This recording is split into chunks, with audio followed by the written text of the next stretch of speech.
I'm proud to present Captain Jevy Sagragaw, S3 dito sa 91st Infantry Battalion. Malayo, pinanggalingan niya, Tubong Butuan. Pero nandito kami sa beautiful province of Aurora. So, kwento niyo muna ng buhay niya bago gira-gira. Okay, Jebs, go! Sir, thank you sir. Magandang hapon sir sa ating lahat. Magandang hapon. Ako pala si Captain JBJ Sagragaw. I am a member of OCC Class 49-2017. So I am from Butuan City, Agusan del Norte. I'm proud to say na yung aking mga magulang, nanay ko isang BHW, yung tatay ko magsasaka, minsan nagpapadyak. So anim kami mga kapatid. Nagsumikap kami ng mayos para makaahon sa hirap. So, definitely po talaga, hindi kami sinilang na may kaya po sa buhay, sir. Bali, Ikwento mo nga, Jebs, yung... Kasi si Jebby, kita nyo, smiling face, very positive yung mukha. And yung nga, ano siya, contagious yung kanyang attitude ba na, ano siya ba, very positive. Yet, inopen mo kaagad itong ganito na buhay ba na yes, sir. yung yung kalagayan ng pamilya. Ano mo nga ng kaunti? Yes, sir. So, sir, nung namulat ako, sir, mga year 1999, sir, magano na time, sir, wala pa kami hanggang 2000 late na, sir, grade 6 na ako nun, sir. Wala pa kami kuryente, sir, sa bahay namin. Then, yung bubong namin, sir, butas-butas. Then, minsan, sir, yung isang nilaga na itlog, sir, baon namin ng kapatid ko, sir. Hatiin pa namin yun, sir. Pagtanghalian namin, sir, sa school. Kapatid ko nun, sir, grade 6. Ako nun, sir, grade 1. Hatiin namin yung isang, sir. Tapos, pag wala talaga, sir, yung pakak, sir, nilaga namin yun, sir. Yun yung pagkain namin, sir. Then, saging, sir, na hilaw, sir. Nilaga din namin, sir. So, hanggang nag-high school ako, sir, nag-college, sir. Totoo, sir, nung nag-college ako, sir, hindi ako marunong mag-order ng Jollibee, sir. Kasi takot ako, sir, pumunta dyan sa mga highly urbanized city, sir. Kasi hindi ako confident sa sarili ko, sir. Kasi hindi ako nasanay, sir, sa buhay, sir, na kahit sa middle class lang, sir. So, ang ginawa ko doon, sir, nag-apply ako ng Jollibee rin, sir. Nakapagtrabaho ako doon, sir. During summer, sir, naghanap ako ng summer job, sir. Noon, uso pa yung summer job, sir. So, makakapagtawid man lang, sir. Then, during my college days, sir, minsan, sir, sumasabit ako sa jeep. Pauwi sa bahay kasi makakatipid ako nung, sir, ng mamasahe.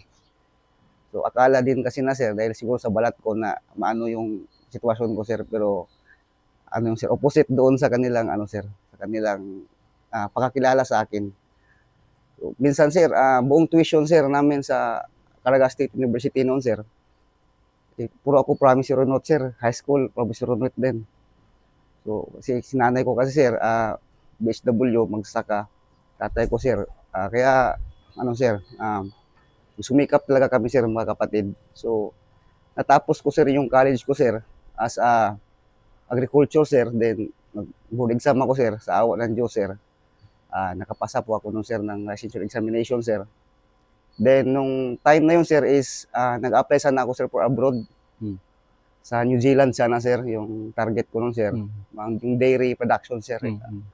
Yun yung ko nun, sir. Nagkataon, sir, nakapasa ako, sir, sa exam, sir, noong 2016, sir, sa OCC Class 49, sir. So, malaki talagang utang na loob ko, sir, sa ating Panginoon, sir, na hindi ko ma-imagine, sir, na sarili ko, sir, nandito ako ngayon, sir. Nakausap din kita, sir. Yeah, I really thank you, Jebby, kasi minsan binapakwento ko kasi yung pinanggalingan nyo natin lahat because dito natin kasi pinapakita ano yung quality ng typically Philippine Army officers. Yes, sir. Yan ito ngayon, you're occupying, ikaw halos yung hub, operations ka Yes, sir. ng 91st. And highly performing itong batalyon mo. Yes, sir. And yung pagdating ko kanina, very positive yung aura mo na okay di ba? Yes, sir. Okay na yun, ano ko lang, na ito yung Philippine Army officer na. Yes, sir. Thank you. Ituloy nga muna. Yes, sir. So, yun, sir, Salamat kasi nung actually sir nung nag-interview ako nung board sir ng selection board sir ng class namin sir. Mm. Ako lang yung sa tingin ko lang sir, ako lang yung naiba ng ano sir ng damit sir kasi yung hiniram na long sleeve sir, hiniram ng nanay ko yun sir sa kapitbahay namin. Puti yun sir eh. Tapos hindi talaga siya ano sa ano ko sir, medyo maluwang, mataas. Even pag ano ng necktie sir, pag kabit sir, hindi ko talaga alam yung sir mga ganun ng bagay dati sir kasi ano ako sir eh, nandun ako sa ano talaga sir. Nabilong ako doon sa ano sir dati. Although sir, may makaya-kaya naman sir yung mga relatives namin sir. Nakakatulong naman sa amin sir, kahit pa paano sir. Wala kaming kuryente nun sir, sa bahay namin. Wala ano sir, nag-study, naabutan ko pa sir, nag-study ako sir, yung lampara sir. Namin ng gas. Yung CR namin sir, ano sir, mga ano yun sir, mga sako ng simento sir. Pinagtagpi-tagpi lang doon sir. Tapos nakatagilid pa yun sir. Pag umuulan sir, grabing tulo sa bahay namin sir. Nabubuhay kami sir sa mga saging sir, yun yung pinakabuhay namin. Tatay ko sir, yung padyak. No? Despite na ganun yung status namin nung sir, masaya yung pamilya namin sir at buo sir. Sige nga. Yun yung Kasi despite the negativism kasi sa mundo, yes sir. yet ganun Yes. yung situation ng pamilya nyo. Masaya ang pamilya. Yes sir. Paano mo i-define yan? Ano sir, tuwing ano sir, sama-sama kami lahat sir, kainan.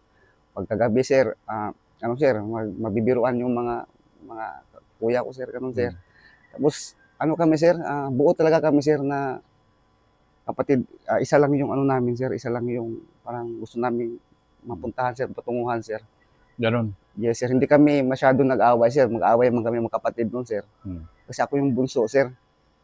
So, mag-away man kami sir, after, magkabati na naman. Sir. Magaling yung leadership ng aking parents sir. Na despite everything. Despite the situation namin sir na ganun. Hindi ko nga alam sir paano ako napaaral ng nanay ko sir na tsaka tatay ko sir sa pagpadyak sa ano sir. So, nung time ng college naman ako sir, may kapatid naman ako sir na may trabaho na sir, dalawa. So tinutulungan lang din na ako sir. Sa mga pang tuition, pang baon sir, ganun sir. So naalala ko pa sir, nung college ako sir, hindi ako, yung baon ko sir na ano sir, 30 pesos lang yun sir. Kasi 100 sir, yung 70 nun sir, pamasahe ko yun sir. Yung 30 pesos sir, yan yung baon ko buong hapon sir. Pagkasahin ko yan sir yung agahan, tanghalian sir, sa kahapunan. Minsan sir, ang kinakain ko sir, yung ribis ko na 5 pesos noon sir, saka shooter lang sir. Yun, sir. Yun lang sir yung, pero hindi naman sir, palagi yun sir. May sometimes lang sir na ganun. Minsan, meron nga sa school doon sir, may parang cafeteria sir.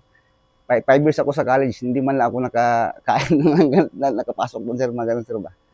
So, ano sir, hindi naman talaga madali na ang buhay. Lahat naman siguro ng tao din sir, may ganun na story.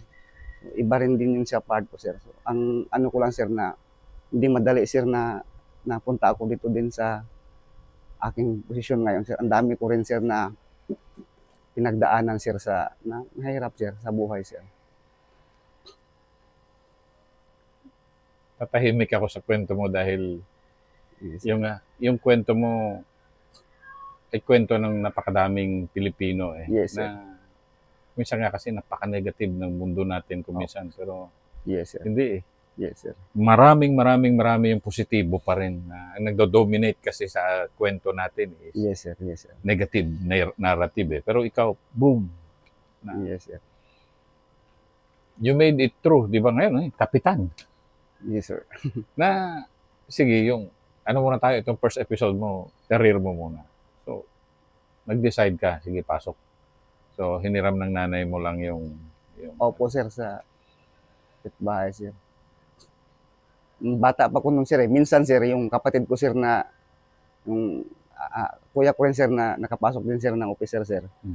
dalawa kayo? Yes sir.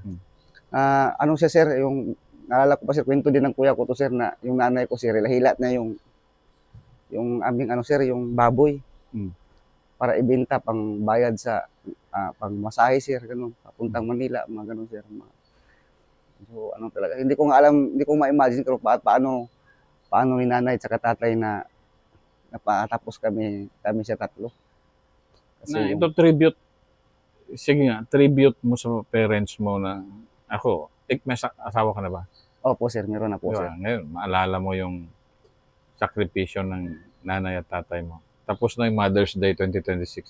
Tapos na rin yung Father's Day Yes. 2026. Pero sige nga, yung tribute mo nga sa parents mo. Na, Yung ano sir, naano ko to sir kasi si tatay sir namatay noong last 2024 sir. So, nakita ko sir talaga na yung paano kami dalhin ng magulang ko sir. Mm. Una-una sa nakita ko sir yung support tsaka tiwala nila sa amin sir, mga Mm. anak nila. Mm. Kasi magkakaroon kami ng confidence sir na kahit walang-wala na sir, Mm. talagang si nanay sir maghanap talaga ng paraan. Si nanay ko sir, alam ko sir may iniipit yan sir na mga barya-barya sa mga sigit-sigit sir. Kukunin lang ni nanay ko sir na pag talagang hindi na talaga kaya sir. Hugot sir. Minsan sir, personal ko to na experience, nangutang kami sir ng yung ginamo sir, yung ang tawag sa ano sir, yung Bagoong. bagoong sir, Mm. sa may tindahan sir. Sinabihan ako mismo nun sir eh. Sinabihan ako ng ano po sir, ng tindera sir na puro daw kami utang, wala namang kakabayad. Hmm. Bata pa ko noon sir, pero hindi man ako nasaktan noon sir kasi alam ko sir, totoo naman talaga. Mm. Mm. Siguro nareklamo na rin sir yung tindera kasi marami na sigurong utang din si nanay. Ganun. Pero kahit ano po sir, ano kami sir, we are positive, ano kami sir, positive family kami sir.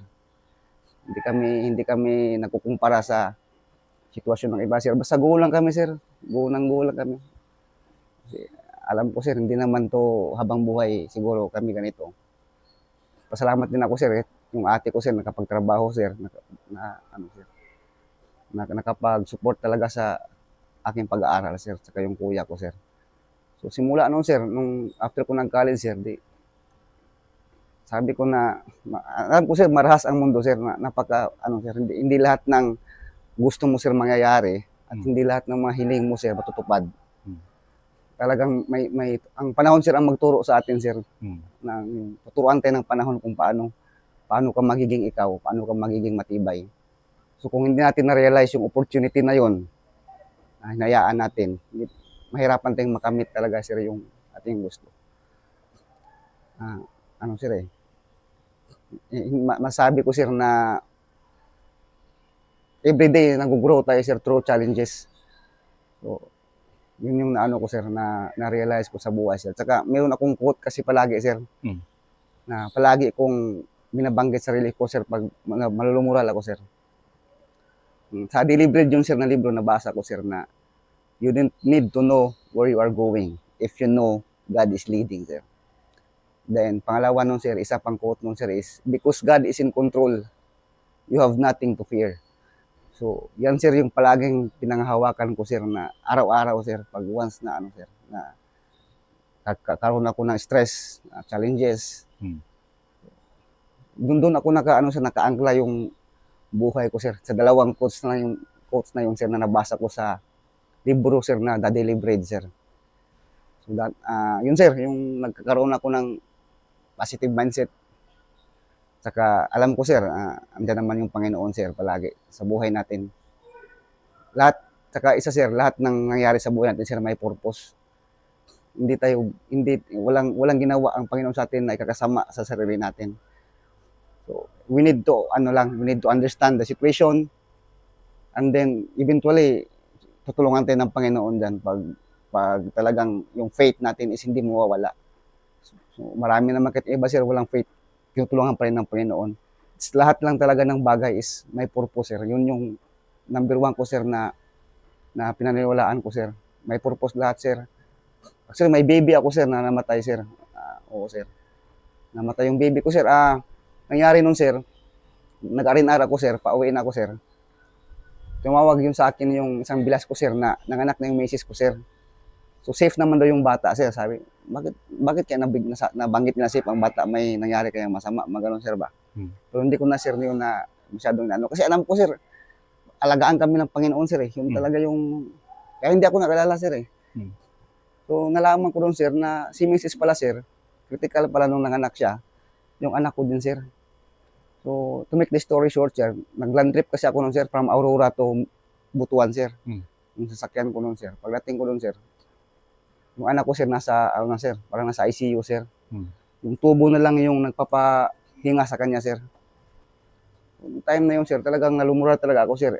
Sabi ng doktor na una, sir, 60%, nagiging 50, 40, 10%. Ang reply ko sa doktor, sir, is, ma'am, kahit 1% na lang yan, hindi ako mawawala ng pag-asa. Kasi gusto na, sir, ipatanggal yung mga aparato, sir, na nagpapabuhay ng anak ko, sir. Ginawa ko, sir, yung sinabi ko sa doktor, sir, pumunta ako doon sa malapit na simbahan, sir. Dasal ulit ako, sir, kasi alam ko, hindi ito mangyayari. So, nung time na yun, sir, bumalik ulit ang doktor, sir, talagang sinabi niya talaga sa akin, sir, na wala na talagang chance na mabuhay. So, noon talaga, galing ako ng simbahan, sir. Sabi ko, wala talagang magawa ito. Talagang ganito na talaga to. Di, sir, tinanggal namin yung tubo, sir. Wala na talaga yung bata, sir. Niya kami ni Mrs. After siguro, sir, mga 2 weeks, sir, sabi ko sa sarili ko na may purpose to lahat. After nung, sir, nung time na yun, sir, nagkaroon ako, sir, ng bahay, na sarili ko na, sir, nung ng anak ko, sir, nung nawala, sir. Parang, minsan, sir, dati, sir, kine-question ko yung Panginoon, bakit kailangan ko pang gawin to na, alam mo naman na, ano ko to, yung mahal na mahal ko to. Sabi ko, sir. Parang, dumating sa punto na yun, sir, na kine-question ko yung Panginoon, kine-question ko din yung faith ko. Pero, na-survive ko yun, sir. Na-convert ko yung negative na, ko nun, sir, to positive, sir. Basta ang nakatulong sa akin doon, sir, na kasabihan, sir, lahat ng bagay may purpose. Lahat ng mangyayari sa atin may purpose. So, hindi ko rin alam, sir, kung nabuhay yung anak ko, baka mahirapan din mahirapan siya maghinga, baka mag-suffer lang din siya, sir. Kaya, nag-imagine ako, sir, lahat ng bagay, hindi to ginawa ng Panginoon para pahirapan ako. Never ko na encounter yung pinapahirapan ako ng Panginoon. Hindi ko lang makuha yung kanyang purpose. So, yun, sir, yung ko, sir, yung buhay ko nung hanggang ngayon, sir. Nung sundalo na ako nun, sir, nung namatay yung baby ko, sir. Then, nung last year, sir, si tatay, ganun din, sir. Hindi naman din ako nagsisi, sir, na nanghinayang sa sarili ko, sir, kasi iniisip ko, sir, na pagsilbahan ko naman si tatay ko ng maayos nung buhay pa siya, sir.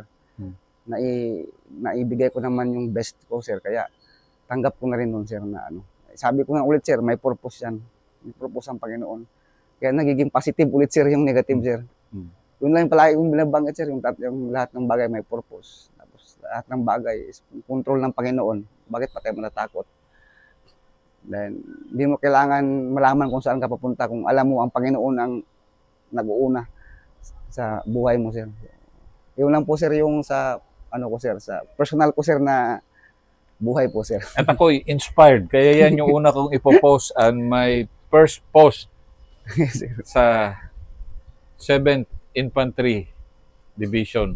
Ito yung nandito ako ngayon. And ang commander, the brigade, aking kaibigan si Gene Ucias, General Gene Ucias. Division commander nila si kaibigan ko rin, Sir Jono Pasamonte. Batcom, Lieutenant Colonel Michel Angelo Ramirez. Post ko to agad. Just to inspire Filipinos na pag tayo negatibo, despite what's happening around, let's be positive. Yan. Example ni Captain JB Sagragaw.